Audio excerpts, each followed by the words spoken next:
dari 20 negara, termasuk Indonesia, melaporkan munculnya penyakit hepatitis akut. Sosialisasi langsung ke masyarakat terkait bahaya dan pencegahan penyakit hepatitis akut terus dilakukan di berbagai daerah di tanah air. Di Indonesia, sedikitnya ada 18 orang bergejala hepatitis akut dengan sebaran terbanyak berada di DKI Jakarta, yaitu 12 orang. 14 penderitanya adalah anak-anak di bawah usia 15 tahun. Sementara 7 orang dari 18 orang bergejala hepatitis akut tersebut meninggal dunia. Hal yang lebih mengkhawatirkan, penyakit hepatitis akut diduga juga menular lewat udara. Dan tentu saja karena ini juga ada sekitar 25% ini diduga seperti yang dilaporkan di pemerintah Inggris, itu juga penyebarannya melalui saluran pernapasan. Maka memakai masker itu merupakan kewajiban bagi kita semua, kemudian juga menjaga jarak dan sekaligus juga menghindari kerumunan. Epidemiolog Griffith University Australia, Diki Budiman menyatakan, adanya dugaan hepatitis akut menular lewat udara membuat pencegahan penyakit ini sebaiknya sama dengan pencegahan penyebaran COVID-19. Adanya potensi dugaan ya bahwa hepatitis ini disinyalir daripada beberapa kasus terdeteksi menular melalui saluran nafas atau inhalasi, sebagaimana juga misalnya di adenovirus juga melalui inhalasi, dan juga bahwa pada beberapa kasus seperti di Israel 90% kasus infeksi hepatitis ini terjadi pada anak yang sudah pernah terinfeksi COVID-19, yang artinya mekanisme penularannya juga tidak kita harus cegah dalam kaitan mencegah terinfeksi COVID-19. Pemerintah menyiapkan RSPI Sulianti Saroso untuk menangani pasien hepatitis akut. Jika hepatitis akut terbukti menular lewat udara, maka Kementerian Kesehatan perlu melakukan langkah cepat untuk memutus mata rantai penyebaran hepatitis akut di Indonesia. Tim Liputan, Kompas TV. Sedikitnya sudah ada warga di 20 negara yang terpapar hepatitis akut dan Indonesia menjadi salah satunya. Kementerian Kesehatan menyatakan ada 7 orang yang meninggal akibat penyakit hepatitis akut ini. Dan yang lebih mengkhawatirkan, dugaan penyakit hepatitis akut juga menular lewat udara seperti COVID-19. Sejauh mana dugaan ini bisa dikonfirmasi kebenarannya, kita akan bahas bersama para narasumber yang sudah hadir secara daring. Ada Profesor Hanifah Aswari, spesialis gastrohepatologi anak RSCM, dan ahli keamanan kesehatan global Griffith Australia, ada Pak Diki Budiman. Selamat pagi, Prof. Hanifah dan juga Pak Diki. Selamat pagi, Timothy. Terima kasih sudah bergabung bersama kami pada hari ini. Prof. Hanifah, tentu orang tua saat ini memiliki banyak pertanyaan mengenai bagaimana bisa menjaga kesehatan anak dan menghindarkan anak dari paparan hepatitis akut yang saat ini ya sangat-sangat mengkhawatirkan, mengingat juga angka kematiannya tampaknya cukup tinggi gitu, Prof. Tapi mungkin apa yang harus kita ketahui untuk mencoba mengubah ketakutan orang tua ini menjadi sebuah kewaspadaan yang benar-benar efektif untuk menjaga anak-anak kita, Prof. Hanifah? Terima kasih, Timothy. Jadi kalau kita lihat datanya, ya laporan-laporan yang meninggal, kasus-kasus yang bertambah itu semuanya perlu konfirmasi lebih lanjut. Jadi artinya kita sedang memilah-milah mana yang betul-betul sesuai dengan kriterianya probable WHO. Karena itu sampai tadi malam pun kami diajak rapat oleh Kemenkes untuk membahas satu persatu kasus tersebut. Jadi saya kira penambahan kasusnya mungkin ada, tetapi bukan sangat cepat seperti pada SARS-CoV ya, pada virus corona yang kita kenal baru masih tetap kita tahu masih berlangsung. Jadi para orang tua tetap waspada, tetapi jangan khawatir berlebihan karena penyebarannya tidak secepat virus corona. Ini kan sudah mulai banyak orang tua yang juga membawa anaknya untuk beraktivitas. Bahkan kita hari ini juga kan hari libur, Prof. Banyak juga yang membawa anak-anaknya untuk berlibur. Apakah ini perlu dihindari dulu kah atau mengambil langkah khusus saja atau bagaimana, Prof? Saya kira kita mesti bereaksi yang proporsional ya. Artinya kita bukan menghindari dari seluruhnya karena ini kita tahu bukan seperti corona juga, penyebaran kasusnya tidak seperti corona yang sangat cepat bertambahnya, tetapi tentu unsur kewaspadaan perlu ditingkatkan, dinaikkan agar tidak terkena dari keadaan seperti ini. Jadi saya kira asal bisa dijaga pola hidup sehat ya, pencegahan-pencegahan yang dianjurkan, tidak masalah berlibur, tetapi tetap waspada. Nah, yang perkembangan terbaru ini adalah bahwa ada kecurigaan ini bisa menular melalui udara. Ini juga pada saat COVID-19 dikatakan airborne, ini sepertinya akan dan kita lihat waktu itu penularannya langsung begitu cepat setelah ini dipahami gitu, Prof. Sejauh apa kita juga sudah memahami bahwa ini memang benar menular melalui udara, dan apakah semudah itu benar-benar dihirup pun kita bisa terjangkit, khususnya anak-anak? Kalau melihat data-datanya, memang kita belum tahu penyebab dari keadaan hepatitis akut berat yang saat ini belum diketahui sebabnya. Tetapi ada yang kita ketahui, misalnya kita ketahui gejala-gejala pasien-pasiennya, kita tahu profil virus yang sudah dilaporkan dari baik tim Inggris terutama ya, bahwa gejala yang paling banyak itu adalah kuning, muntah. Itu kira-kira 70% itu di kuning dan muntah ya.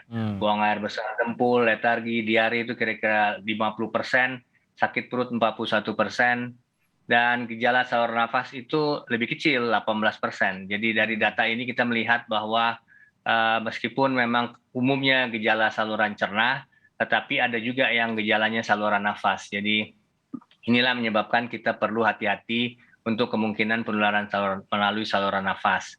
Namun demikian bukan yang utama. Kalau yang utama tentu dia gejala timbulnya akan banyak yang gejala saluran nafas. Ini yang bukan yang utama. Kemudian dari segi virus yang ditemukan, itu virus adenovirus ditemukan pada 72% sampel pasien yang diperiksa, dan juga ditemukan virus corona kira-kira sebesar 11%. Jadi kalau kita lihat mungkin ada hubungan yang kita tidak tahu apakah ini coincidence ataukah sebab akibat karena masih diteliti lebih lanjut.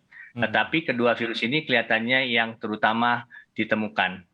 Kalau melihat bahwa adenovirus yang ditemukan itu spesies F tipe 41, maka itu penyebarannya melalui saluran cerna, karena yang adenovirus yang lain memang ada yang saluran nafas, tetapi khusus untuk adenovirus 41 dia menyebar melalui saluran cerna fekal oral. Kalau SARS-CoV kita sudah tahu bahwa dia lewat saluran nafas. Ya. Oke, nah saya ke Pak Diki. Dengan masih minimnya informasi yang kita pahami mengenai adenovirus ini, langkah apa sebenarnya yang bisa dilakukan tanpa juga mengambil langkah yang berlebihan, tapi juga tanpa mengurangi kewaspadaan? Sejauh apa kita bisa, mungkin adakah pembatasan yang harus dilakukan atau adakah penyaringan yang harus kita lakukan untuk menjamin bahwa ini tidak menyebar lebih jauh? Ya, saya sepakat dengan Prof. Hanifah ya, bahwa menghadapi apalagi ini penyakit baru yang kita masih harus menunggu data solid, tindakan prevention atau pencegahan itu menjadi penting. Dan sebetulnya yang namanya tindakan pencegahan ini adalah sebetulnya perilaku yang sudah lama digaungkan bahkan sebelum pandemi, yang namanya pola hidup sehat, personal hygiene ya, yang cuci tangan, memakai masker, kemudian family hygiene-nya juga jangan lupa, dan juga community hygiene. Ini kan sesuatu yang mau ada hepatitis atau tidak kan harus kita lakukan gitu. Dan tidak ada salahnya. Jadi sembari kita menunggu data yang lebih solid, kita sampaikan pada publik bahwa sebetulnya ini adalah satu permasalahan yang mau nggak mau akan ada sebetulnya. Dan sebetulnya kalau saya mengamati selama pandemi ini bukan kali pertama sih, walaupun ini yang paling signifikan penambahannya. Seperti di India ya, seiring waktu peningkatan kasus waktu gelombang Delta, bahkan waktu Alpha, bahkan tren Omicron, kasus hepatitis di India itu meningkat gitu. Dan ketika kasus COVID-19-nya juga menurun, dia menurun juga hepatitis. Dan walaupun ini ya sekali lagi belum tentu juga dikaitkan dengan itu, tapi ini adalah satu hal yang secara public health itu bahwa pendekatan pola hidup sehat, bersih ya, sanitasi yang sehat, kemudian juga 5M-nya dilakukan, itu akan bukan hanya membantu masalah COVID itu sendiri, tapi bukan hanya masalah hepatitis, tapi yang penyakit yang lain. Jadi ini saya kira yang harus diambil oleh semua pihak ya, bahwa kita percaya para dokter kita sebetulnya relatif sudah bisa, setidaknya kan nanti mungkin Prof. Hanifah bisa menyampaikan, setidaknya walaupun betul ada angka kematian dan indikator kematian ini dari sisi epidemiologis tentu sesuatu yang mengkhawatirkan, berarti ada keparahan yang tidak bisa dianggap enteng. Tapi secara umum saya melihat ini masih cukup terkendali ya, cukup terkendali dalam artian apa yang dirujuk ke rumah sakit, toh tidak semuanya meninggal, enggak juga gitu. Dan artinya sekali lagi pencegahan ini penting, dan ini bukan hanya yang disebut dengan primer tapi juga sekunder. Pencegahan sekunder itu adalah pencegahan yang kalau bicara 5M, tapi itu ada juga yang bicara masalah mencegah dampak COVID selanjutannya, yaitu yang disebut dengan long COVID. Sehingga apa yang dilakukan saat ini seperti akselerasi vaksinasi itu sebetulnya mencegah yang begini juga, mencegah long COVID. Kalau betul hipotesa yang Israel itu katakan, dia kan mengarahnya ke long COVID. Kalau akselerasi vaksinasi kita juga ditingkatkan, kita bisa mencegah itu. Jadi saya kira saat ini sembari menunggu masyarakat, saya imbau juga tidak perlu terlalu panik ya, tapi waspada saya sepakat sangat penting dan tidak boleh anggap enteng, nggak boleh menganggap enteng. Dan betul kalau misalnya bepergian ya selektif saja. Kalau memang perlu ya dilakukan. Kalau tidak ya sebaiknya ya sudah di rumah. Tidak juga perlu ada lockdown. Tidak, saat ini jangankan hepatitis ini, kalaupun nanti COVID ini meningkat kasusnya, lockdown itu udah nggak perlu, udah nggak populer ya, karena juga bukan masalah tidak terlalu efektif juga, karena modal imunitas kita sudah relatif jauh lebih baik. Kalau lebih fokus kepada mungkin lokasi atau kegiatan yang memang melibatkan khususnya anak-anak di bawah usia 16 tahun seperti sekolah misalkan, apakah ini yang paling tidak fokus pembatasannya di situ sekarang? Ya, saya kira karena ini mayoritas kasus kan sebetulnya paling banyak kan di bawah 5 tahun, tapi kan secara umum di anak walaupun di dewasa sekarang sudah terdeteksi. Bahkan di awal pandemi terjadi di Wuhan sebenarnya hepatitis ini kan terdeteksi. Nah, saat ini menjelang ada PTM, penerimaan baru siswa baru, saya kira itu bisa tetap berjalan ya dengan protokol yang ketat. Pastikan anak-anak ini khususnya di atas 6 tahun ya sudah 2 dosis setidaknya gitu, atau kalau bisa memang sudah waktunya booster, terutama orang dewasa sekitarnya. Nah ini kalau apalagi untuk anak-anak yang belum bisa divaksinasi, ya orang dewasa ini ya harus berperilaku lebih disiplin lah dalam hal protokol kesehatannya, termasuk segera di booster. Karena ini yang akan juga membantu. Selain bahwa PTM saya kira masih bisa dilakukan ya dengan terus evaluasi. Saya kira ini kan perkembangan yang sangat dinamis.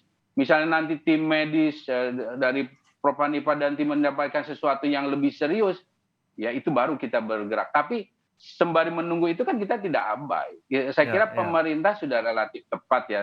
Tinggal bagaimana masyarakat mengikuti itu. Oke, nah Prof, sebenarnya ini kan tadi ada beberapa ditemukan juga dalam beberapa kasus itu ada juga terjangkit virus coronanya. Sebenarnya hubungan antara kedua virus ini, adenovirus dan corona ini, itu apakah sudah diketahui seperti apa ya? Mungkin apakah coronanya memperburuk dari hepatitisnya, atau ada tidak nih korelasi yang sudah dipahami sejauh ini?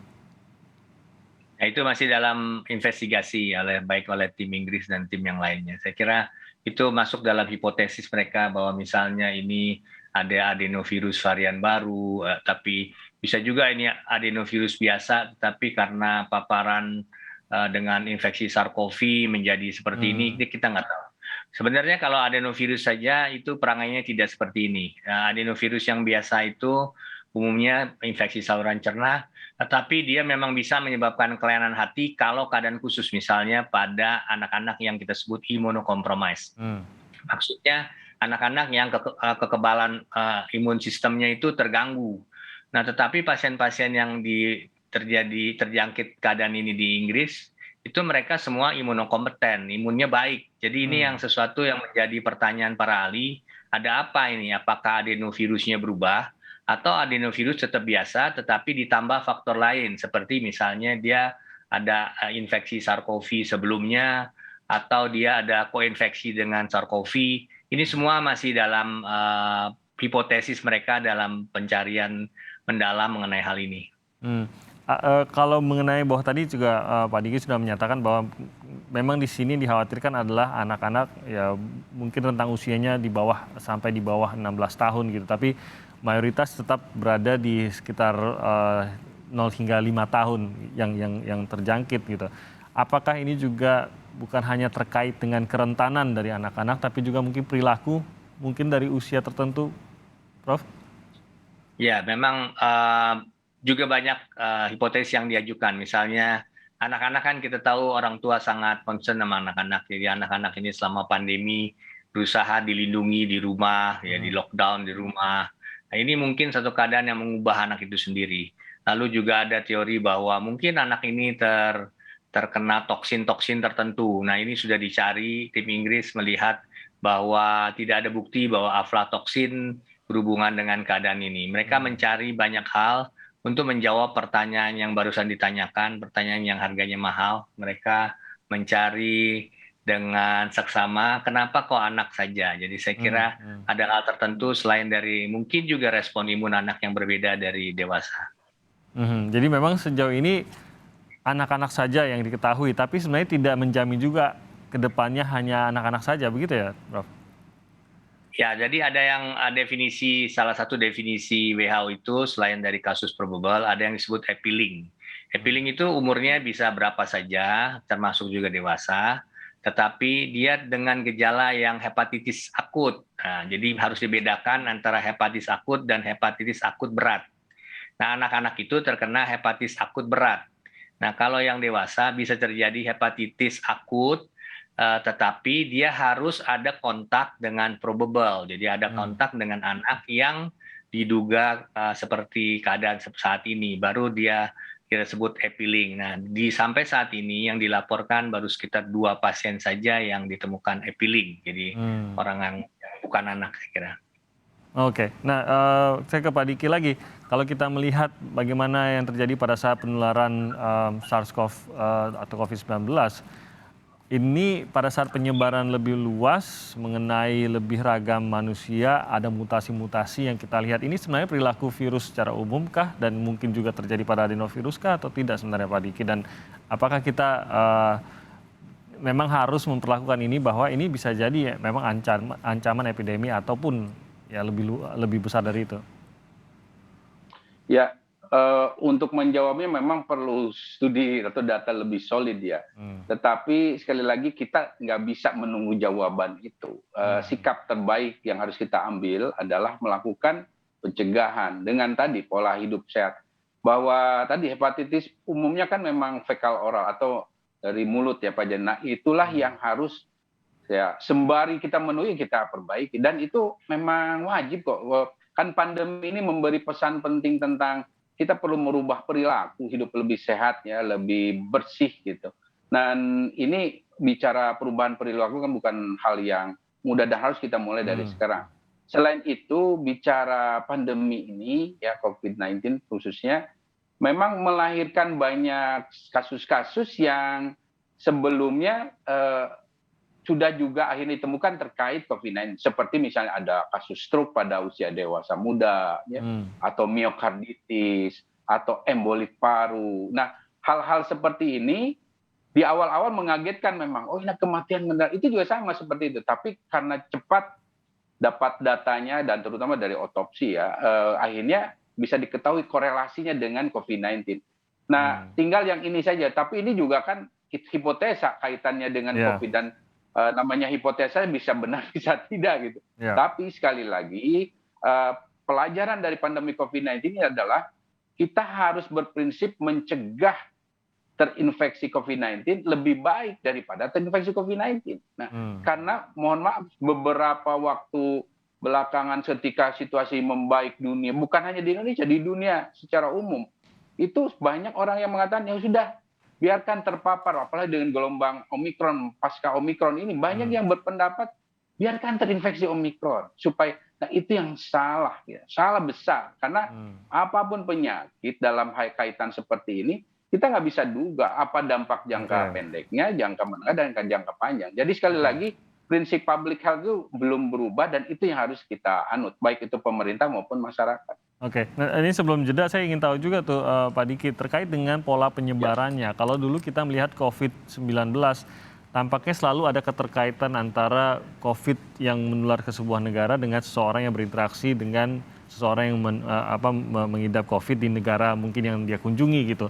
Nah kalau ini kita lihat tersebarnya sudah cukup jauh di Indonesia ada, padahal dimulai dari Inggris dan ada 20, ada ya mungkin kalau dikurangi Indonesia Inggris 18 negara lainnya gitu.